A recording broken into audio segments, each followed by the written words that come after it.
You want to look for millionaires? Number one is strikers. And sometimes you look at a picture of you scoring and you see the massive terrace and all those faces. I would certainly run through a brick wall if there was a goal at the end of it. Nobody can explain very well with the words what you feel if you put the ball in the net. It's been a passion from I was, baby. People talk to me and say, Fash, which would you prefer to do? Score goals or have sex? No comparison. Long ball play towards Bergkamp. Bergkamp's come inside, and Bergkamp has scored a sublime goal, the sort of goal that only he can score. He's a cross between the gunslinger and the pickpocket. 40 years ago, strikers or centre-forwards had only one purpose in life: to hang around opposition goal mouths looking for crumbs. They were purely predators. They were finishers. 18-yard box, 6-yard box, Gary Lineker, Greaves, so many other strikers in that form were electric. Outside the 18-yard box, you wouldn't see them. They're expected to work for a living these days, but the art of sticking the ball in the net at regular intervals makes strikers the most valuable commodity in football. The glamour, the glory, the women, the fast cars, the big money, all belongs to the strikers. It's the lead role and the hardest to cast. So difficult that London's top clubs all went foreign in that department. The only homegrown striker currently on view at Arsenal, West Ham, Chelsea or Spurs is Les Ferdinand, and he nearly slipped through the net. To be totally honest with you, I thought it would pass me by the time I got to 17, 18. Nothing was happening. I thought, I'll try and play non-league football to a good standard, the best standard I could possibly get to. Now he partners a Ukrainian, while Chelsea parade an Italian and Dutch strike force, and Arsenal have Bergkamp, Henry, Kanoute and Wiltor, but have still found scoring difficult in a frustrating season at Highbury. You talk to some of the lads, the English lads there now, and they say in the canteen, they sat there and there's only a couple of them there, and it's just different dialects all down there, and that's inevitable, I think, and I think it's inevitable that you're going to lose a bit of team spirit. Smudger Smith was part of the predominantly English Arsenal side, which won the title in 1989, George Graham's first big coup. He used to give me lessons in heading because he thought he was top man at heading, Did he? Yeah, he used to. The old neck muscles he used to give you lessons at, but... Did it work? Well, he just used to nod and, right, oh, boss, yeah. What were you doing then till you were 19? You had another job? I was driving a van, worked in a wallpaper shop, painting and decorating, did a host of jobs that would get me off in time to get up in the afternoons and play football on a Saturday. Ferdinand admits he was overawed at Queen's Park Rangers, getting changed alongside players he'd only seen on television or in magazines. His manager Jim Smith suggested he went on loan to Besiktas of Turkey. So I said at the time, yeah, I'll do it, yeah, thinking that it'll never come about. And then about 3-4 months later, I'm standing with my suitcases outside my front door, leaving London, and thinking, where the hell am I going? The lad from Queen's Park Rangers reserves was treated like a hero in Istanbul and promptly scored 21 goals in 33 games. In the meantime, Smudger, widely considered a target man for Lineker at Leicester or Wright at Arsenal, was exceeding his own modest expectations. His greatest moment came with the only goal in the Cup Winners' Cup final. Left foot as well. Yeah. George will be pleased. But my goodness, they're in the lead. There was the mistake. There's Smith on his chest. Full mark. Left foot volley. Just nicked in off the post. And Arsenal in the lead. It was just a cleanly struck shot that just managed to sneak in. And you think about it at the time, and you come home afterwards and you think, oh yeah, European final, I've scored the only goal. Yeah, that's quite good. I was surprised actually that I won the Golden Boot twice, which not many players have done. I think Rushy has, and I don't know if Gary has. And I thought, well, I'd never be in that company because I didn't see myself as an out-and-out scorer. Merson, oh my lovely back heel. Smith with a shot, a fantastic goal. Back from a triumphant spell in Turkey, Les Ferdinand was on a roll at QPR. Manchester United wanted him. Jerry Francis said hands off and then left the club himself to go to Spurs. Ray Wilkins was next in line for the manager's share. Ray decided to come. He said, but I'll come on one condition, and that is you don't sell Les Ferdinand until the end of the season. So that scuppered my deal to Manchester United. Kevin Keegan got him instead. The Newcastle Revolution was moving up a gear. Goodbye, London. I used to come back to London to see my family and stuff, and I couldn't wait to get back up to Newcastle. People used to say to me, it's freezing cold up there, it's blah, blah, blah. And, you know, we used to train at Durham Castle. Yeah. And people used to say, I remember Arthur Cox calling me one day, and it was summer, it was pre-season training. He said, when it gets to winter, you see those trees over there? And I said, yeah, and they were on a hill. He said, you won't be able to see them. Gillespie, danger here, good save and turned in by Ferdinand, and that is the record for Les Ferdinand. It's the 8th consecutive match in which he has scored, and that means he has set a new Newcastle United scoring record. While his elder brother Justin was earning rave reviews, John Fashanu was making more modest progress through the lower leagues. Strong and quick but short on skill, Fash the Bash went on to play for England, which Justin never did. Justin, of course, was the first black £1 million footballer at the age of 17, 18. So many headlines, pictures of Justin with fur coats on, Stetson hats, Malcolm Allison wanted to buy him, John Bond, Manchester City and Norwich wanted to buy him. So much publicity, that really made the Fashanu name. Having declared himself homosexual, Justin got into trouble with the law.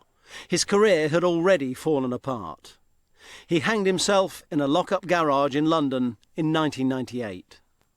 I was very lucky to be able to have the experience of seeing Justin being created, then later on seeing Justin being destroyed. So I was able to take the good and the bad and leave the ugly and be able to say, look, I know these people are my friends, I know these people aren't my friends. And here's Saha, he's in behind Everton. Fashanu, off Watson and in! Fashanu's goal! I don't kid myself, I couldn't have had the success that I have had unless I'd have been at Wimbledon. Why? We had a Lebanese owner. This man was a wonderful man. He was the man who taught me about the Lebanese deal. I always wonder, what on earth is the Lebanese deal? And he then taught me that it's a deal where you're happy and I'm happy. I gave a deal to Sam which was all based on incentives. I didn't want a basic wage, I didn't want a salary at all. It was a football association who later told us, sorry Fash, slave labour is finished, you've got to have a salary. So I was on £90 a week. If you score a goal, you get £5,000 a goal. If you get up to 10 goals, you get £7,000 a goal. If you get up to 15 goals, it goes up and up and up.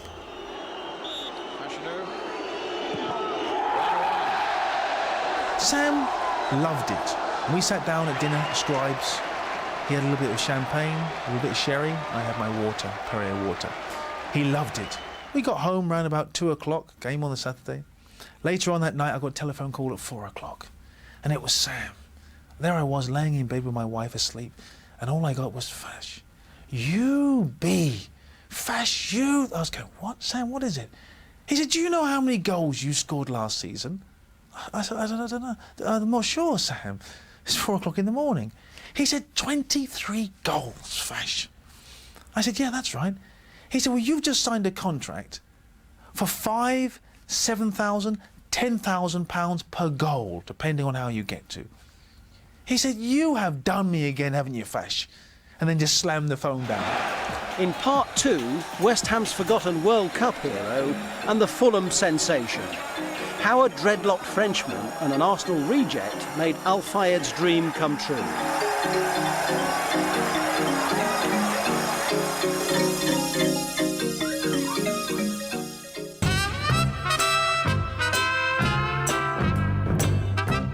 Apart from a showbiz flirtation with George Best, Rodney Marsh, Bobby Moore et al. In the 70s, Fulham could hardly be called glamorous. They weren't going anywhere. Although the names aren't so well known these days, the product is gold dust, the music hall days are over. That's Saha. It's showing too much of it to Cox, but it goes Boa Morte! And there's the first goal! Fulham's unstoppable march to the Premiership has been fashioned around an extraordinary trio of strikers who tore First Division defences to ribbons. Do you feel every time you go out to play now that you're going to score a goal? I hope so. Every time I want to, but sometimes I really. Now the way changed a little bit because every team know about me. The dynamic Frenchman was overlooked at Newcastle during the Hullet era, and at £2 million was one of Jean Tiganet's best buys. Luis Boa Morte has been another revelation. The young Portuguese was rescued from Southampton reserves after a miserable time under Arsène Wenger at Arsenal. In Division 1 is more physically, and in the Premiership is more technical, so it's really different. It's very intense, you know, and I think it's... Do you like that? I enjoy it. Do you? Yeah, very good. Are you a better player now? Yeah, definitely. In what way? Where are you better? In scoring goals? Yeah, scoring goals and getting more confidence to myself, and that's the part I've been missing. It was scoring a few goals. Boa Morte!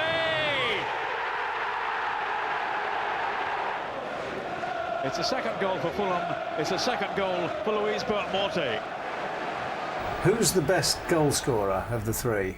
It's Saha. You think so? Yeah, Saha. I didn't think I can play football, so... Did you? Yeah, I just... when I was maybe 15, I said, maybe I can play professional, so... Okay. Lee Clark. Yes! Goldbeck giving them some width again with Finnan. And here is Bjarni Goldbeck. Bearing down on goal, back for Saha! Now here's a curious one. Boa Morte is Portuguese for good death, but Luis resisted all efforts to change it when he was a child prodigy, and ever since. It's my name. Why change? They call you the dead snake at Fulham. Because a boa is a boa constrictor, I guess. You don't mind? Yeah, I don't mind, no. It's just nicknames, and if people are having fun and they enjoy it, it's really brilliant, no problem. Well, Louis, good death. Thank you very much indeed. Okay, thank you, it's a pleasure. Fash the bash, Fash the cash. You know, thank goodness my name is not Hunt. Although Fash didn't realise it, defenders had worked out an antidote to his gladiatorial tactics. Flatten him, trample all over him, then help him to his feet like a gentleman. Tony Adams perfected the technique. Tony was a master at this. Consequently, any time he would whack me down, take my legs away, tread on my hand, I would stand up looking for confrontation. And Tony said, Fash, everything all right? The wife, she's okay, mate? You out tonight? And like an idiot, I was falling for it. Season after season. ATC, yeah, mate, yeah, no worries. It's okay, mate. I know you didn't mean to stamp all over my hand and break my fingers. I know you didn't mean to. Or the fact that my sock is ripped right by the back. You didn't mean that. It's okay. And I kept it going and going. It was only when this England manager told me this that I realised he's playing a game. Football has a habit of conjuring up paradoxes, and this is one of them. Tommy Mooney was once shown the door by Graham Taylor, who didn't think he'd make the grade. Now he's Taylor's main man at Watford. Yeah, it's strange the way it's worked out. Many people said to me, well, he's got rid of you once, is he going to get rid of you again? Micah Hyde finds Nielsen. In support here is Robinson. Mooney tries a shot. It's a great effort. What a wonderful goal. Tommy Mooney's 11th of the season. It wasn't a case of proving him wrong, it was just a case of showing him that I didn't expect him to get rid of me. I would only speak to him if I was spoken to when I was a young boy. Now I'm one of his players in his first team, that's the main difference. And that's probably what I had to get used to the quickest, because it would be no good me being in awe of him walking and moving to the side of the corridor, which I did when I was a young boy. Even though he's not short of strikers, Graham Taylor invariably scribbles Mooney's name first on the team sheet. And the Geordie has repaid him with a sackful of important goals as Watford flattered to deceive in their attempts to get back into the Premiership first time. We've had several meetings, and when it's one-on-one with the gaffer and I, we get on very, very well. On the training field, I'm one of his players, obviously, and you would expect that. But we've known each other a long time now, and I think there's a mutual respect. I don't like the complications of a game of football, personally. I'm not the sort of person who wants 5 and 6 touches and to beat a man every time I get the ball. That's not the way I play. I like to play the game of football in the penalty area. There is a place in the game for a long pass. It's simple as that. And if you can score a goal in 1 minute, why not do that as opposed to mess around and score a goal in 3 minutes? You're very popular at Vicarage Road, aren't you? Yeah, they're very, very kind to me, the Watford supporters, but in fact, you're a legend already. I don't know about that, but they are very, very kind to me, and that makes it easy.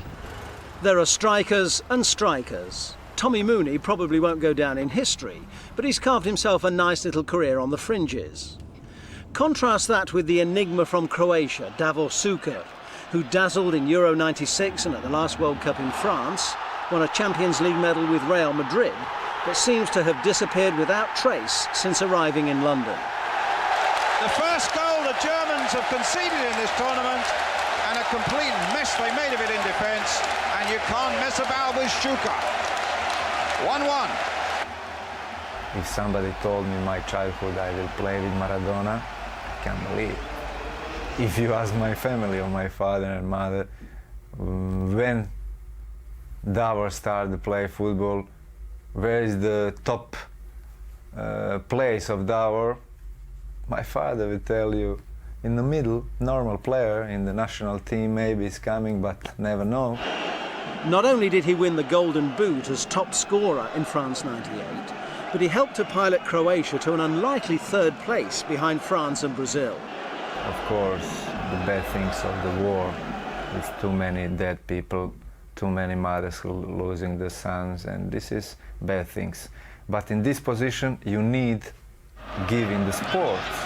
You need to give some happiness in the summer.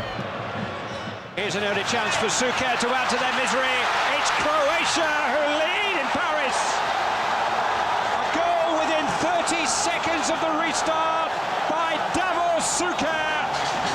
And France really do have a problem now.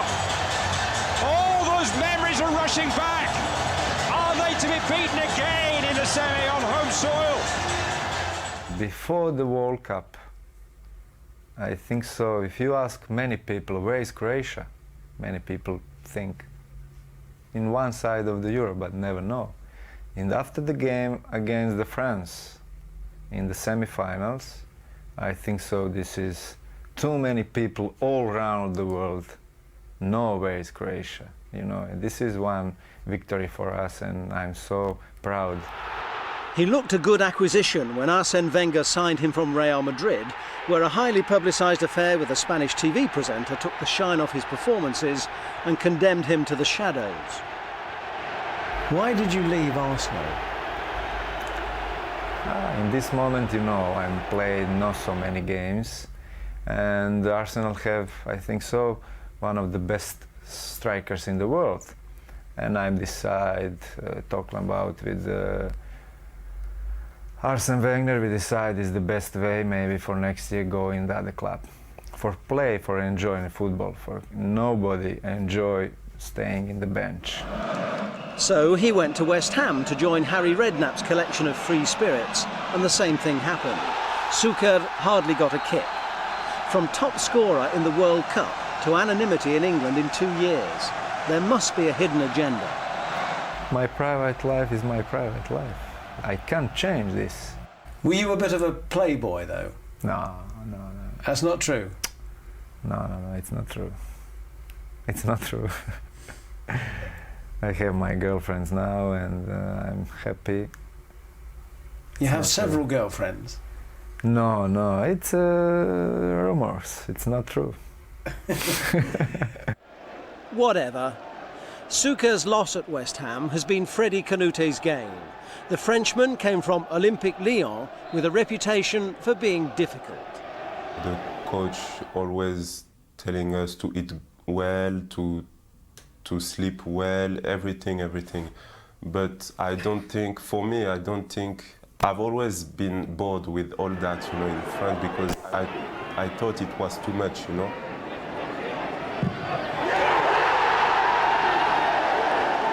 I think we're old enough to know what we have to do, you know. And here we can do what we want. Even if I'm not very expressive, you know, it's inside and it's very good, you know. And it's through for Kanoute. He's got the pace, he's up against Sorensen, and this time Frederic Kanoute scored! Some goal scorers say that scoring a goal is better than sex. Is it that good? It's not the same thing, you know. It's good, but I don't think it's so good. You know, I've heard strikers in the past say, I don't care if I don't score, just as long as the team win. I want the team to win, but I want to score as well. A couple of games I miss, and you watch after the game, you think you can't miss this, but you are miss. The goalkeeper can make a mistake, and everybody will crucify that goalkeeper, even if later on he makes 2 good saves. I have, and I continue to miss many open goals. But at the end of the game, I score 1 goal, I'm a hero. I mean, people say, who was the best striker? Was it Ian Wright? Was it Gary? But I mean, Gary's record at international level is obviously second to none, so both fantastic finishers, but, you know, for Gary's international record, I'd say he was the one. I think we're playing towards Lineker, and Lineker, will the bounce come for Lineker? It might come for Lineker! It is! England are level! Look at the joy on the face of England's goal scorer! I remember one interview Gary said, and they said, Gary, who would you most like to play up front with? And he said, John Fashanu. And I knew why, because he would love me to do all his grafting, all the battering, all the knocks, get all the scars on my eyes, and every time I go, oops, goal. As for extraordinary talents, Les Ferdinand picks out his old teammate at Newcastle, Faustino Asprilla, who lingered long enough in England to produce an unforgettable hat-trick against Barcelona. When you look at Asprilla, did you see aspects of his play that you tried to emulate? I couldn't.